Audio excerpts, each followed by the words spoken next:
Welcome to my podcast, a podcast where we delve deep into the heart of what makes a family and a household a cherished cornerstone of our lives. I'm your host, Ol Shilad, and this is my guest. I'm Presley Martelli Cristobal. I'm Russell Adrian Asis. And Mark Bernardo. And I'm excited to embark on this journey with you. Ano nga pala yung household niyo? Sa amin, neutral lang. Kaming pamilya lang, wala kami ibang kasama sa bahay. Kahit wala kayong mga kasama, wala ganun. Wala naman, kami lang talaga. Ikaw naman, Asis.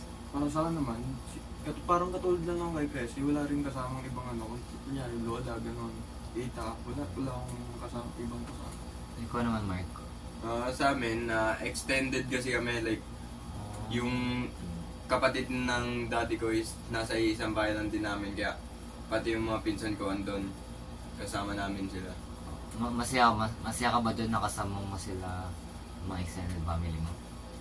Oo naman, kasi kapag mag-isa lang ako sa bahay, pwede akong pumunta anytime sa kabilang pinto lang para makipagkulitan sa kanila. Sa inyong dalawa naman, ano bang feeling ng nuclear family ganun? Masaya ba kayo or... Sa amin, masaya naman, pero compared kapag may kasamang tita, pinsan, gano'n. Siyempre, mas masaya yung gano'n kasi anytime pwede kang may makalaro. Di katulad kapag kunwari pag walang tao sa bahay, solo ka lang. Oo. Yung gano'n. Sa'yo naman, Asis, ano mas Sa masaya? akin naman, lumaki kasi ako lagi ko kasama yung pamilya ko lang, walang iba. Tutulad niya ang tita, gano'n. Hindi kami nagbabanding masyado ng mga ibang kamag-anak kundi yung parents ko lang, yun lang. Kayo nagbabanding kayo outside, kunyari, nagpa-family banding kayo doon? Oo, pag may okasyon, gano'n. Pag New Year, gano'n. Close mo sila? Oo. Sa akin naman kasi, parang, as a host, parang, sa akin kasi, neutral family kami and feeling ko mas masaya yung extended kasi parang may mga kasama pang iba, kunyari pag wala yung parang may mag-aalaga sa'yo and mas mag-bonding pa sila. Ayun, mas happy pa. Pero para sa akin yun, iba naman yung sa inyo eh. Ayan. Sunod naman, may share ba yung insights about these families? Parang do you know families with this situation? Parang ano yung feeling mo having this kind of situations? Share kayo na experience ka na. Ikaw muna, Asis. Oo, Asis. Sa akin, lumaki, nasanay akong tahimik lang yung lugar namin. Kaya, mas prepared ko talaga na kami-kami lang ang mga pamilya ko. Wala nang iba. Ano yung nararamdaman mo? Tawag doon? Wala, mas masaya ako. Pag unti lang kami. Mas masaya ka? And nga naman, Presley. Sa akin, lumaki kasi akong kasama lagi yung mga pinsan, gano'n, tita. Like, pagka wala yung parents ko, meron kami lagi kasama, lagi kami may kalaro. Pero ngayon, since neutral lang kami, household, parang malungkot compared sa dati. Kasi ayun nga, lagi kang may kalaro, tapos lagi pang yung pag-uuwi ka ng bahay, may magtatanong sa'yo, kamusta sa school, gano'n. Compared ngayon, wala na. Kaya para sa akin, mas masaya yung extended family, yung may extended family sa household. Kasi pag extended kasi parang maraming mga families mo, parang ibang families mo na sa'yo. Mag-aalaga, tapos parang bibigyan ka nila ng magandang tapos pwede ka pa nalang maturuan, gano'n. Feeling ko din mas masaya yung extended. Sa'yo naman, Mark, nasasayahan ka ba sa extended family mo? So ngayon ako, Hindi. Depende kasi sa tao din yun. Ah, Kapag ka type of oo, way ka na depende. na gusto mo tahimik, tapos gusto mo mapag-isa minsan, hindi mo maiiwasan yung ingay sa labas. Tama. Ganun. Oo, depende nga naman. Pero nakakamiss din naman kasi yung ganun. Oo nga. Like, yun, laging masaya. Yun lang. Masaya nga, kaso may disadvantage din minsan sa iyo. Minsan Oo. nakaka-istorbo din sa'yo kapag Ayun lang. busy time mo. Yun lang din. Hindi mas prefer mo na neutral yung ano mo. Neutral family ka. Hmm. Kaya yun lang. Mga ano. Sa bagay, may kapatid ka rin naman, di ba? May mag-ano rin sa'yo. And tawag doon? Yun, ayun nga. Ano, yung sa ano naman, annulment versus divorce. Ano yung mas prefer nyo? Ano yung opinion nyo about this ano, basta yun, annulment versus divorce. Ano yung opinion nyo? Ano yung mas pipiliin nyo, mas better or mas maganda? Para na rin sa pamilya nyo, ganun. Kunyari, nagkaanak na kayo, ganun. Siguro sa akin, mas ano siguro yung I mean, hindi ako agree sa sa divorce kasi paano ba? Siyempre, pag nagkakasal naman, nanunumpa ka na hanggang sa kamatayan, kasama mo yung partner mo through ups and downs. Pero kaya hindi ako agree doon kasi ayun nga, di dapat siya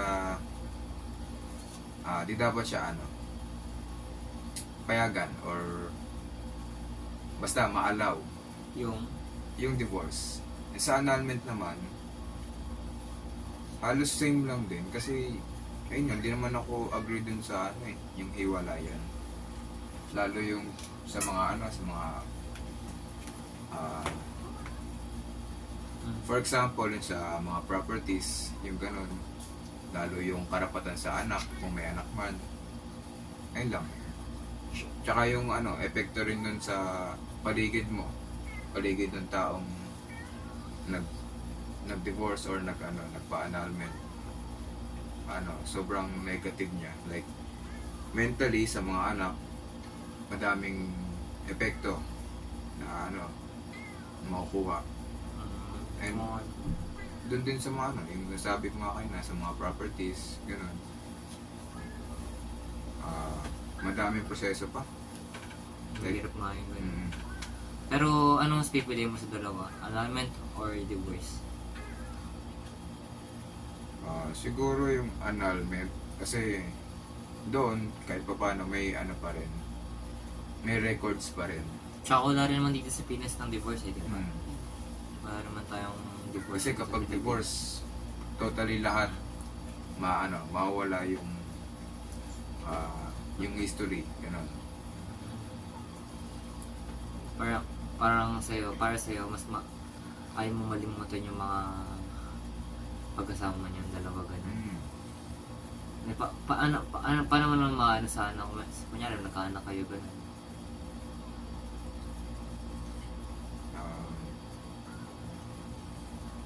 Siguro hindi yun mangyayari. Bakit na? Siyempre, Si Ano to eh? positive. malupit to eh. Malapit ka ba? Oo, kapal Chesley nga pala yun. Ikaw naman, Nancy, ano naman sasabi mo sa annulment versus divorce? Ano yung opinion mo sa dalawang to? Sa annulment at saka divorce, para sa akin, Annulment. yung annulment, mas pipiliin ko yung annulment pala. Kasi pwede pa kayo magbalikan pag sa annulment eh. Sa divorce, tawag doon, mag-iwalay na talaga kayo eh. Based sa pag-comprehend ko sa dalawang word na yun. Tapos, pero sa disadvantage naman ng annulment kasi, parang magastos nga, katulad nga sinabi ni Kresky. Kasi tawag doon, separate pa kasi kayong ano eh, yung bahay na titirahan eh. Ayun pa. Saan Tapos yung sa annulment? Oo, sa annulment. Di ba pag sa divorce din, mahal din yung pagpapadivorce ka? Ano yun? Mahal ba yun? Hindi ko rin alam. Ibayad lahat, may bayad yan. Kasi pupunta ka pa ibang bansa para magpa-file ng divorce. Kasi wala pang hanggan sa Pilipinas. Sabagay. No, ano naman yung perspective mo about divorce naman? Sa divorce, ano, para sa akin, hindi maganda yung divorce eh. Kasi, yun nga, pag gusto nyo magbalikan, tapos nag-divorce na kayo, ano na naman ulit kayo, kakasal na naman kayo. Di ba mas magastos yung pag magkakasal ulit? Paano pag ayaw ng taong yun, na magpasal at siya, ganun?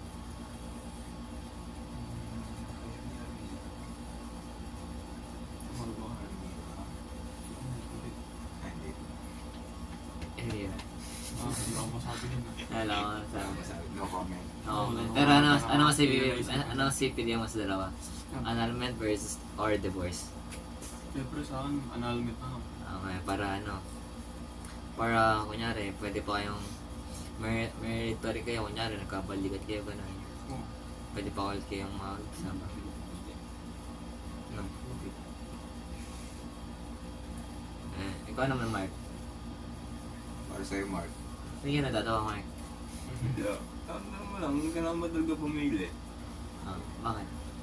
Wala, kasi sa akin parang wala eh. Pero kung pabibiliin ako, saan, para at least kahit pa paano, may karapatan ka pa rin ganun. Kasi pag divorce, tagilid eh. Wala talaga pag-divorce. Oo. Burado lahat, ganun.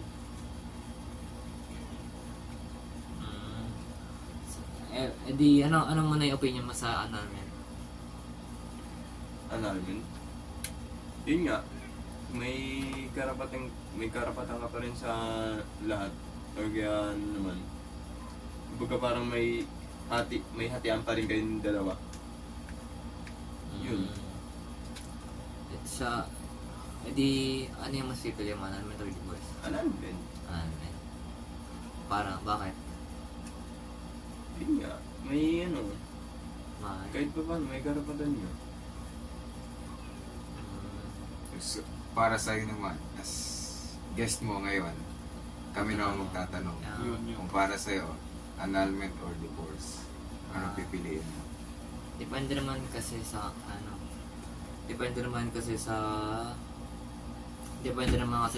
partner mo, gano'n, kung gusto niya ng annulment or divorce. Hindi kung gusto niya ng divorce, edi respetuhin ko na lang. Ayun yung gusto niya. Wala mo nang magagawa doon. Tama. Hindi ko naman siya mapipilit na ayoko mag-divorce, gano'n. Kung ayaw niya na, edi okay lang. Pero para sa akin, pero pag sa akin, pag ako yung tatanungin niya, opinion ko, ayoko mag-divorce. Pero mas pipiliin ko pa rin annulment kasi married pa rin kayo, inallowed na kayo ng government na tumira sa ibang bahay. Ganun. Parang pwede pa kayong magkita, ganun. Parang married pa rin kayo, kunyari nagkabalikan na kayo, ganun. Ayun. Kasi piliin ko annulment kasi mas better din ito. Ayun. At the end naman, may masasabi ba kayong advices on choosing the right life partner? Parang ano yung advice nyo para sure na kayong sa partner na yun, gano'n. Like, kung sure na sa partner na Parang kung advice niya sa mga nanonood sa atin, kung paano yung pag-choose ng right life partner. para sa akin, advice ko huwag madaliin. Yan lang, kasi may kung para sa isa't isa naman kayo, may tamang panahon naman. Yun lang. Sa'yo, Asis. Sa akin, sa paghahanap ng partner, masasabi yung compatible sa dalawa pag madami ang similarities ng dalawa, tapos hindi masyadong nag-aaway, ganon, at mas tatagal sila nun, tapos mapagkumbaba yung dalawang Tama. Mga standard. Standard to si Wesley. Ang Ngayon, bigyan ko. yan, Ikaw naman, si Mark. Wesley. As an expert na lagi ko nakikita sa mini-stop, Yun. kasama yung bebe. Ano naman, advice? ano advice mo in choosing the right life partner? Sa pagpili ng ng tamang tao, dapat doon ka sa mas mahal ka. Naniniwala ka ba dun? Yung mahal mo pero doon ka sa mas mahal ka. May ganun. Okay. Ano ba pinagkaiba nun? Lore, like, I mean, pag mas mahal ka versus sa mas mahal mo, bakit pipiliin mo yung mas mahal ka kumpara dun sa mas mahal mo? Kasi yung advantage dun eh. Dun mo talaga makikita na pinapahalagaan ka niya. Okay. May point. Ganyan na. Ganyan na. Ganyan na. E di, ayun na nga. Overall. Overall, mga standard kayo. And thank you nga ulit. And dito na mag-end ang ating podcast. And here again, I am Oishidad. Wesley Martel Cristobal. Russell Adrian Tiasis. Mark Bernardo. And we will end the Mingming podcast. Buti Johnny. Bye-bye. Thank you for listening to our podcast. Thank you.